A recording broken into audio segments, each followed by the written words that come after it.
For the faculty, the dean, thank you very much for giving me this opportunity. Um, this presentation is about street protests. These are the street protests that I used to watch in cafes. This is Catalonia. This is Spain, with very well-developed institutions. And these used to be 5 or 6 lakh people on the diagonal. That's the road that crosses Barcelona, divides it into two, has urban centers there. Just a flavor. This is my topic. Are street protests an effective way to achieve objectives in a weak governance system? So out of the topic, you have two variables. That is success, and the other is it due to a weak governance system? Are the protests due to a weak governance system? Or are they successful because of that? So we have seen a lot of street protests and they have increased in frequency, but street protests are just not negative inclination of individuals. Street protests are germane to a democracy, and in Pakistan's case, there have been street protests which have fundamentally altered the nature of the state. Due to the paucity of time, I'll just try to touch upon some of them. In case you suppress them and you finish them off by force, there have been disastrous consequences in our history. The other problem is that they cause political instability. So that's the dilemma. That's the dilemma that has to be addressed today. I think.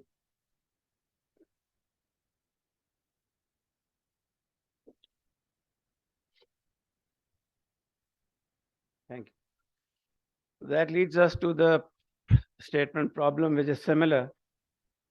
First perception is political turmoil, disruption of state, weakening parliament. At the same time, an essential ingredient of democratic polity. So what do we do? That's the problem. So the two key questions I tried to derive out of the problem itself. Are street protests in Pakistan a consequence of a democratic deficit? As somebody stated, we are a weak democracy, or something else. And the other thing is, have such protests historically achieved their aims? And again, I invite you to look beyond the protests that have closed down Rawalpindi yesterday. The focus is on Pakistan, but there has been no research dissecting protests in Pakistan. The issue is not mentioning them, the issue is dissecting them. So I dissected 14 protests in Pakistan. Of course, there is a lot of conjecture, there's a lot of opinion, but that's how it is. And I've taken mostly those protests that have a countrywide focus. And I've also touched upon some local focus later on. Just before going on to Pakistan, just dispelling some impressions. So these are high income countries. So you have more protests in high income, well developed countries than the other side. Again, this is South Asia. Look at the protests. Go to Europe. Look at the protests. So Latin America is, of course, in the development mode. And then what's the nature of protests? What is interesting is that, say, till 2015, economic justice and anti-austerity was on top, and now in 2020, you have failure of political representation on top. Complex phenomena, you have to analyze the world, can't do it. Again, high income developed countries have more protests. and look at in blue and red, and look at the others. Just something that we have to maybe later on figure out. The prevalence of protests. So this is Africa, fine. This is Europe. This is our side. This is the developed of the developed countries. There's one big circle because it's one country. Let's go on to Pakistan's protests. This is the Shaheed Minar, the first major language protest in Pakistan. Was it about democracy? No, I think it was more fundamental. It was a fault line of Pakistan. I'm putting the questions. Was it successful? Yes. The 1956 constitution gave you both languages as the national languages of Pakistan. Lahore, 1953. Religious based against a sect or a religion depends on how you feel about it. Were they because of a democratic deficit or moral governance? No. Again, it was fundamental. Religion failed in the short term. It did not catch resonance then. Then major riots in 1964-65 because the election was held under basic democracies. It was an indirect election, somewhat manipulated. Was it due to a democratic deficit? Yes. Did it succeed? No, it failed in the short term because Muhtarama Fatma Jinnah accepted the results of the election. 68, a repeat of the same, urban riots against Ayub. Was it due to a democratic deficit? Yes, to a certain extent, but it wanted, again, it's subjective. My opinion might differ from somebody else's opinion. But it was one man, one vote, the whole constitution had to go, and it was successful because of vertical and horizontal support. We come to 1971, the assembly session was to be held on the 1st of March. And despite many people, it wasn't held. And this is 7th March, Paltan Maidan. Protests. This was against the delay. Question number 1, did they address a democratic deficit? I think it was much beyond just democratic deficit or governance. It was not successful then. It was suppressed badly. But then that led to self-determination later on. PNA riots, democratic deficit? Yes, the election had been rigged. Failure? Because it did not lead to a fair election, it led to disruption of democracy. MRD protests, 1983. Democratic deficit? I think there was a dictatorship. So it was not a democratic deficit or moral governance, it was the right of a province fighting for autonomy. Partial success. Malakan protests, religion. But remember, they said that we are protesting because of moral governance in the democratic polity. Failed, caused long-term stability to Pakistan, the lowest movement.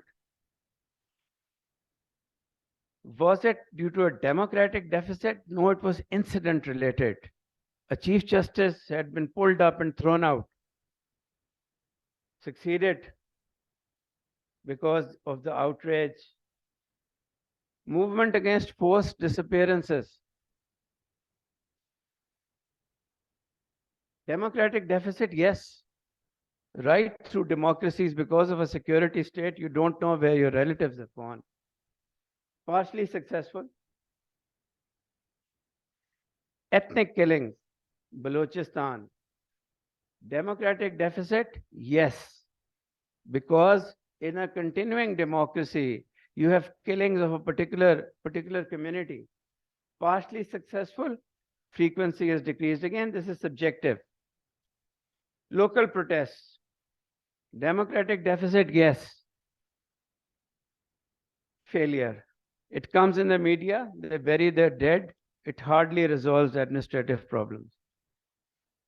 The current protests, democratic deficit, yes, that's the perception, that there's corruption, there's no delivery, and I am here to resolve it.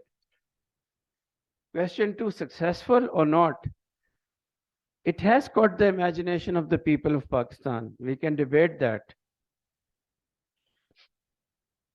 Where protests go wrong, there were the Sialkot lynchings, it was this lynching. Must be careful when you allow things. Question 1, democratic deficit or governance? Yes. When you can't stop a mob from lynching a person on the street, it's an administrative deficit. Disaster in society, this is all wrong. How have these protests been affected by the social media? They have become easier. You don't have to go to the main media, but remember, it's not easy to collect people. The judiciary has stepped in, given you a path. Recently, they've said protest, but the government will have a free hand to stop. So then you try to statisticize what you saw. The yeses due to democracy, due to governance, due to other reasons. I know 51-49 seems better, but when I plotted it, it came like this.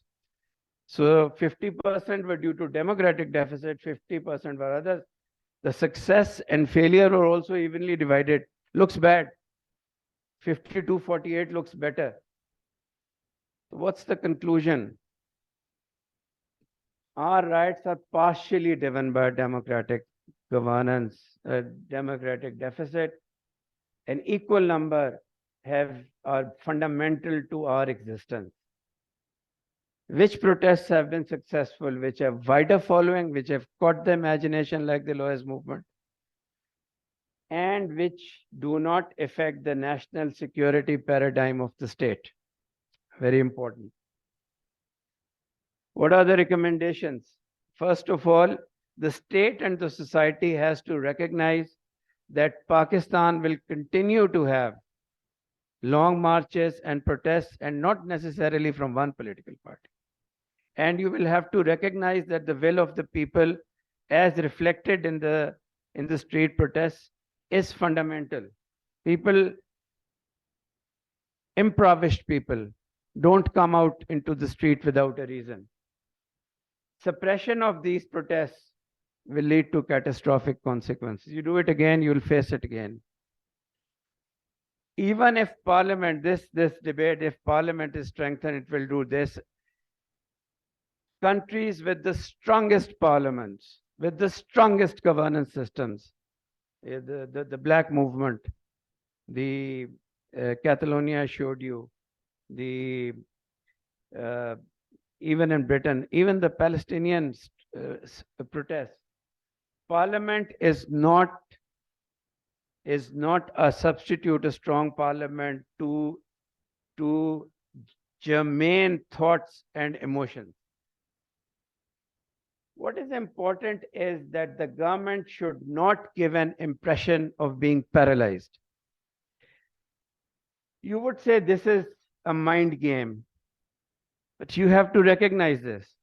If you recognize this, and it's very interesting and different that with the long marches going on, we've been in China, we've been in Saudi Arabia. Unlike the past, we are signing agreements. There's another visit that is, so life has to go on. The protest has to go on. You have to manage the protest. About the local protests, officers, applications.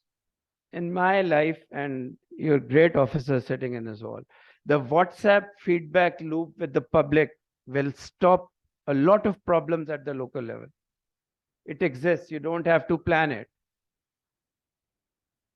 They have to be managed, and the Supreme Court and the Islamabad High Court have given you clear directions to do so.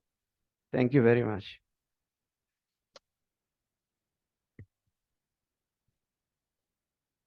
Thank you very much, Mr.